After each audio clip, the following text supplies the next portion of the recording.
اور اس میں جا کر آپ سجدہ ریز ہوں گے اور ایسی دعائیں مانگیں گے کہ جس کے بارے میں فرمایا کہ مجھے اللہ تعالیٰ اسی وقت القا فرمائے گا، میں اس دعا کو آج جانتا ہی نہیں ہوں، اللہ تعالیٰ اسی وقت وہ دعائیں میرے دل میں ڈالے گا۔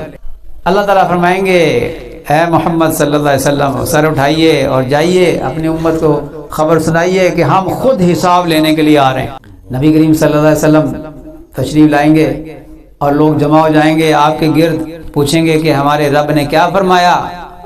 آپ فرمائیں گے کہ رب نے فرمایا کہ میں خود حساب لینے کے لیے آ رہا ہوں۔ اللہ تعالیٰ فرماتے ہیں وَجَاءَ رَبُّكَ وَالْمَلَكُ صَفًّا صَفًّا، تمہارا رب آئے گا اور فرشتے، وَجَاءَ رَبُّكَ وَالْمَلَائِكَةُ صَفًّا صَفًّا، اور صفیں بناتے ہوئے فرشتے بھی نازل ہوں گے۔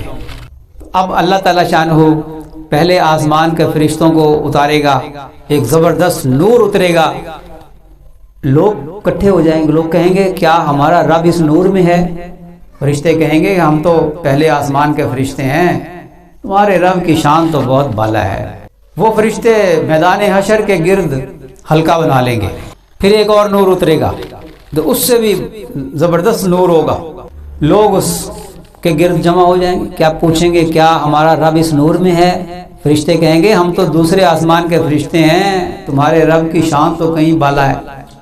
اسی طرح تیسرے، چوتھے، پانچویں، چھٹے، ساتوں آسمانوں کے فرشتے اتر کر میدان حشر کے گرد حلقہ بنا لیں گے۔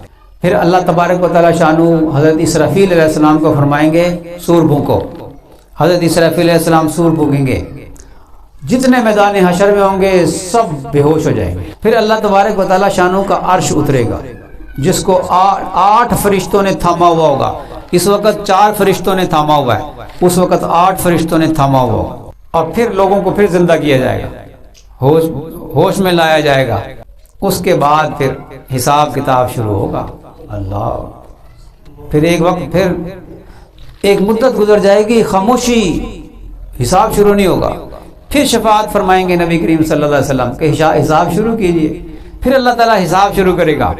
اس وقت پھر اللہ تعالیٰ اپنی ایک خاص تجلی جس کو ساق کی تجلی کہتے ہیں، ساق پنڈلی کو کہتے ہیں، اللہ کی پنڈلی اللہ ہی جانے، اللہ تعالیٰ اپنے ساق کی تجلی ڈالے گا، نمازیوں کو بلایا جائے گا، سب انسانوں کو، مسلمانوں کو بلایا جائے گا اور ساق کی تجلی ڈال کر سجدے کے لیے پکارا جائے گا۔ تو جو نمازی ہوں گے ان کو توفیق ہوگی اس دن اللہ کے سامنے سجدہ کرنے کی، اور جو نمازی نہیں ہوں گے ان کی کمر تختہ ہو جائے گی، وہ اس دن بھی سجدہ نہیں کر سکیں گے۔ یہ آخری سجدہ ہوگا نمازیوں کے لیے، اس کے بعد نمازیوں کے لیے جنت کے اندر کوئی سجدہ، کوئی نماز نہیں ہوگی۔ اور یہ بڑے خوش قسمت لوگ ہوں گے جن کو قیامت کے دن اللہ کے سامنے، اللہ کی تجلی کے سامنے سجدہ کرنے کی جن کو اجازت اور توفیق مل جائے گی۔